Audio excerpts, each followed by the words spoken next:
Hi friends, welcome back to our channel trendy Tenkasi tailor. So இன்றைக்கி வந்து நம்ம சேனலில் என்ன பார்க்க போகிறோம் அப்படின்னு பார்த்தீங்கன்னா, எல்லாருக்குமே ரொம்ப ரொம்ப முக்கியமான இந்த ஃப்ரண்ட் பார்ட்டு தான்.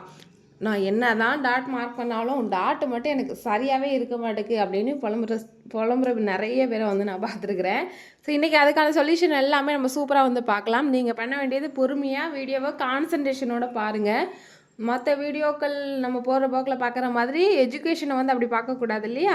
ஸோ அதனால் நல்லா கவனமாக பாருங்கள். எல்லாருக்கும் புரிகிற மாதிரி தான் சொல்லி கொடுத்துருப்பேன். ஆனால் நீங்கள் என்ன பண்ணுறோம், நல்லா கவனமாக கவனிங்க. எந்தெந்த இடத்துல எந்தெந்த அளவுகள் வச்சுருக்குற அதோட நுணுக்கங்கள்லாம் என்ன அப்படின்றத வாங்க பார்க்கலாம். இப்போ தான் நம்ம சேனலை ஃபஸ்ட் டைம் பார்க்குறீங்க அப்படின்னா மறக்காமல் சப்ஸ்கிரைப் பண்ணிக்கோங்க. அண்ட் ஒரு லைக் கொடுத்துருங்க. அப்போ தான் இந்த மாதிரி வீடியோஸ் போடுறதுக்கு எனக்கு மோட்டிவேஷனாக இருக்கும். ஸோ இப்போ வாங்க வீடியோக்குள்ளே போகலாம். நமக்கு டெய்லர் ஸ்டிச் மீடியா அப்படின்ற இன்னொரு சேனலுமே இருக்குது. அதுதான் என்னோடய மெயின் சேனல். ஸோ அதில் பிஸ்னஸ் ரிலேட்டடான நிறைய மோட்டிவேஷன்ஸ் அண்ட் ஐடியாஸ் வந்து அதில் நான் கொடுப்பேன். ஸோ தேவையில்லாங்க செக் பண்ணி பாருங்கள். டிஸ்கிரிப்ஷன் கமெண்ட் செக்ஷனில் இருக்கும்.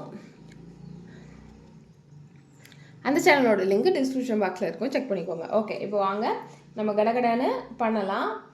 ஸோ ஃபஸ்ட்டு நம்ம கட்டிங் போட்டு நான் எடுத்துட்டேன். சரியா, ஃப்ரண்ட் பீஸை நான் கட்டிங் போட்டு அழகாக நீட்டாக எடுத்தாச்சு.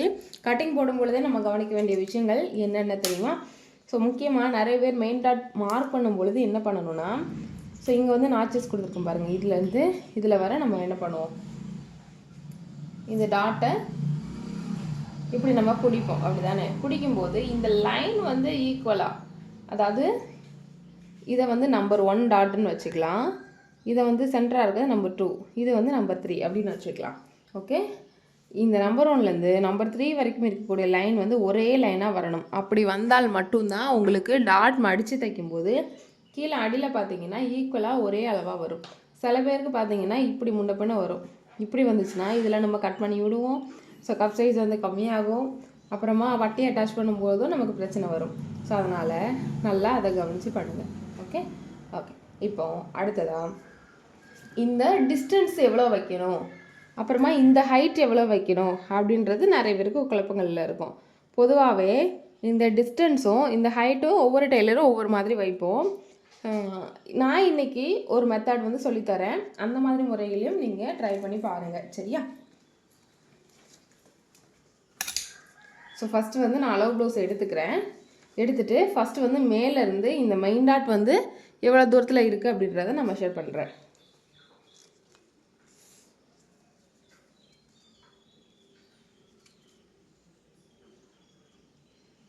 எனக்கு கரெக்டாக மேலேருந்து மெயின் டாட் பார்த்தீங்கன்னா ஒரு 9 இன்ச்சஸில் இருக்குது. சரியா, மேலேருந்து 9 இன்ச்சஸில் இருக்குது இந்த மெயின் டாட். ஸோ அப்போ நான் எவ்வளோ வைக்கணும், மேலேருந்து நான் 9 இன்ச்சஸ் தான் வைக்கணும். அது போக ஷோல்டர் பிடிக்கிறதுக்கு 1/2 இன்ச்சு விடணும். சரியா, இதுவே இப்போ இது ஸ்ட்ரைட் கட்னால நான் ஈஸியாக எடுத்துட்டேன். இதுவே நீங்கள் கிராஸ் கட் ப்ளவுஸ் எடுக்கிறீங்கன்னா உங்களுக்கு இந்த மாதிரி எடுக்கிறதுக்கு சரியாக வராது. அப்போ நீங்கள் ஒவ்வொரு தடவையும் எடுக்கும்போது ஒவ்வொரு அளவு வரும். பிகினிங் ஸ்டேஜில் இருக்கவங்க நல்லா ரப்பர் மாதிரி இழுத்து விடுவீங்க. அப்போ உங்களுக்கு 9 இருக்க வேண்டிய இடத்துல 10 வந்துடும். சரியா, ஸோ அந்த மாதிரி நீங்கள் அளவெடுத்து வைக்கக்கூடாது. அப்போ நம்ம கிராஸ் கட் ப்ளவுஸாக என்ன பண்ணலாம் இருந்தால் என்ன பண்ணலான்னா, இப்படி நம்ம கையில் தூக்கி வச்சு ப்ளவுஸ் அளவெடுக்கூடாது. அழகாக நீட்டாக டேபிளில் போட்டுட்டு மேலேருந்து டேப்பை அப்படியே வச்சு எடுக்க வேண்டியதான். ஹைட் வந்து செக் பண்ண வேண்டியதான். எக்காரணம் கொண்டவும் இப்படி இழுத்து பார்க்கக்கூடாது. ஸ்ட்ரைட் கட்டாக இருந்தால் லைட்டாக இழுத்து பிடிச்சி பார்க்கலாம். ஆனால் கிராஸ் கட் ப்ளவுஸாக இருந்துச்சுன்னா நம்ம அதை கண்டிப்பாக இழுக்கக்கூடாது. அப்படியே அழகாக நேராக போட்டுட்டு எவ்வளோ இருக்குன்றதை மெஷர் பண்ணிக்கலாம். இப்போது மேலேருந்து எனக்கு 9 இன்ச்சஸ் வருது. அப்போது இங்கே ஷோல்டர் பிடிக்கிறதுக்கு 1/2 இன்ச்சு போயிடும் இல்லையா? ஸோ அதை விட்டுட்டு தான் நம்ம வந்து என்ன பண்ண போகிறோம், 9 இன்ச்சஸ் அப்படின்றது மார்க் பண்ண போகிறோம். ஓகே, 9 இன்ச்சு வந்து மார்க் பண்ணிட்டேன். இப்போது எனக்கு டாட் வந்து எது வரைக்கும் முடியணும், இது வரைக்கும் முடிஞ்சால் போதும்.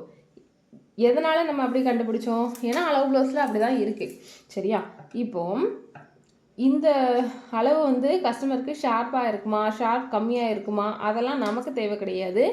ஏன்னா கஸ்டமரோட அளவு ப்ளவுஸில் அப்படி தானே இருக்குது. நீங்கள் மெஷர்மெண்ட் மட்டும் கரெக்டாக எடுத்து வச்சுட்டிங்கன்னா அதில் இருக்கிற அளவை அப்படியே வச்சுருங்க. அப்போ உங்களுக்கு ஷார்ப்பு வேணும் ஷார்ப் வேண்டாம் அந்த பிரச்சனையே கிடையாது. அளவு ப்ளவுஸில் இருக்கிற அளவை அப்படியே நம்ம வச்சிட்டோன்னா நமக்கு மெஷர்மெண்ட் வந்து கரெக்டாக வந்துடும். சரியா, ஓகே. இப்போ இந்த ஒயரை வந்து கண்டுபிடிச்சிட்டோம். அப்புறமா இந்த டிஸ்டன்ஸு நிறைய பேர் பார்த்தீங்கன்னா இந்த டிஸ்டன்ஸ் எப்படி வைக்கணும் அப்படின்றது தெரியாமல் இருப்பாங்க. ஸோ இன்றைக்கி நான் உங்களுக்கு இன்னொரு மெத்தட் வந்து சொல்லித்தரேன். ப்ளவுஸில் பார்த்தீங்கன்னா இந்த டிஸ்டன்ஸை ஈஸியாக நம்ம வந்து கண்டுபிடிக்க முடியும். வீப்பட்டி சைடு அல்லது ஹூக்பட்டி சைடு, இந்த 2 சைடில் எங்கே எடுக்கணும்னு கேட்டிங்கன்னா, ஹூக்பட்டி சைடு வந்து இந்த மெஷர்மெண்ட் வந்து நீங்கள் எடுக்கிற மாதிரி பார்த்துக்கோங்க. 3 inches இருக்குது. இதுவே ஹூக்பட்டி சைடு வந்து பிகினிங் ஸ்டேஜில் இருக்கிறவங்க மெஷர் பண்ணும்போது பாருங்கள், வீப்பட்டியை கழிக்காமல் சேர்த்து எடுத்துருவோம், இங்கேருந்தே சேர்த்து எடுத்துருவோம். அப்போ எவ்வளோ வருது? 4 inch வருது. ஸோ அதனால் நீங்கள் ஃப்ரண்ட்டு டாட் பிடிக்கும்போது மட்டும் ஹூக்பட்டி சைடு உங்களுக்கு எந்த சைடு இருக்கோ, சில பேருக்கு அந்த சைடு மாறி இருக்கும், அப்படி இருந்தாலும் ப்ராப்ளம் கிடையாது. இங்கேருந்து நமக்கு இந்த டிஸ்டன்ஸ் தான் எவ்வளோன்னு தேவை. ஸோ இது எவ்வளோ இருக்குது? 3 inches இருக்குது. அப்போது நம்மளும் என்ன பண்ணணும், அதே 3 inch ப்ளஸ் வந்து என்ன பண்ணணும், ஒரு 1/4 inch வந்து எக்ஸஸாக விடணும். எதுக்காக? ஹூக்பட்டி நம்ம அட்டாச் பண்ணோம் இல்லையா, அதுக்காக. அப்போ 3/4 inch வந்து டோட்டலாக இந்த இடத்துல நமக்கு வரணும். ஸோ 3/4 inch வந்து இந்த இடத்துல நம்ம மார்க் பண்ணிட்டோம்னா, இதுக்கப்புறமா இந்த டாட்டோட அளவு எவ்வளோ இருக்குது அப்படின்றத நம்ம அளவு ப்ளவுஸில் பார்க்கலாம். இதோ இங்கே மடித்து விட்டுருக்காங்க இல்லையா, இதுதான். ஸோ இங்கே வந்து எனக்கு 1 inch தான் இருக்குது. ஸோ அப்போ நான் என்ன பண்ணணும், ஃபஸ்ட்டு ஒரு 1 inch வைக்கிறேன், அடுத்து ஒரு 1 inch வைக்கிறேன். இப்படி வைக்கும்போது என்ன ஆகும், எனக்கு இப்படி டாட் மடிக்கும்போது நம்ம 2 தடவை ஒரு inch வச்சாதான் நமக்கு 1 inch அளவில் துணி வந்து மடிப்பு கிடைக்கும். அதுக்காக. சரியா? இப்போ உங்களுக்கு கிளியர் ஆகிடுச்சா? இந்த டிஸ்டன்ஸ் எப்படி வைக்கணும், இந்த லென்த் எப்படி வைக்கணும், இந்த அளவு எப்படி கண்டுபிடிக்கணும் அப்படின்றத சொல்லியிருக்கேன். இப்போ என்ன பண்ணுங்கள், அழகாக இதை ஜாயின் பண்ணுங்கள். ஓகே, ஜாயின் பண்ணிவிட்டு நம்ம அழகாக ஸ்டிச் போடலாம். ஸோ ஃபஸ்ட்டு வந்து என்ன பண்ணிக்கலாம், இது எல்லாத்தையுமே அட்டாச் பண்ணிக்கிறேன்.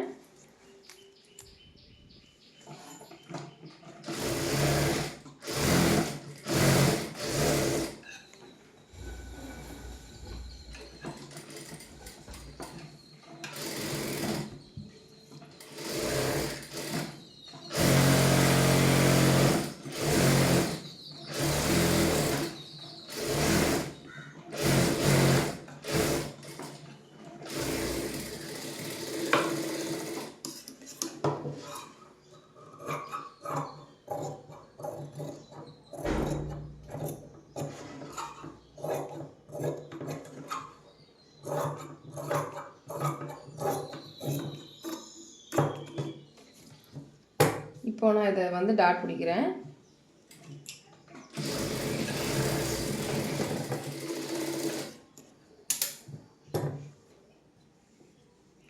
இப்போ நான் டாட் பிடிச்ச பிறகு எனக்கு பாருங்கள், இந்த இடத்துல ஈவனாக வந்திருக்கு, எந்த கட்டணட்டையுமே இல்லை, ஈவனாக வந்திருக்கு. அதே மாதிரி இந்த ப்ளவுஸுக்கு வந்து தேவையான அதே ஷார்ப்னஸ் வந்து கிடச்சிருக்கு பாருங்கள். நீங்கள் தச்சு முடிக்கும் பொழுது ஷார்ப்பாக வந்து இதே போலவே முடிக்கணும், ஷார்ப்பாக முடிக்கணும். நீங்கள் லைட்டாக பெண்ட் பண்ணிட்டீங்க அப்படின்னா, அதாவது இப்படி பெண்ட் பண்ணிட்டீங்க அப்படின்னா இந்த இடத்துல ஒரு பள்ள மாதிரி க்ரியேட் ஆகிரும். ஸோ அதை போடும்போது நமக்கு அன்கம்ஃபர்டபுளாக இருக்கும். ஸோ அதை நல்லா கவனிச்சுக்கோங்க. சரியா? ஸோ அவ்வளோதாங்க. இன்றைக்கி இந்த மெயின் டாட் பற்றின விஷயங்களை வந்து நான் உங்கள்கிட்ட சொல்லி கொடுத்துருக்குறேன். இதே மாதிரி நீங்களும் ஃபாலோ பண்ணுங்கள். இன்னும் உங்களுக்கு ப்ளவுஸில் வரக்கூடிய நிறைய டவுட்ஸுக்கு நீங்கள் கமெண்ட் பண்ணுங்கள், நான் நெக்ஸ்ட் வீடியோவாக கொடுக்குறேன். Thank you. Hello all, welcome back to our channel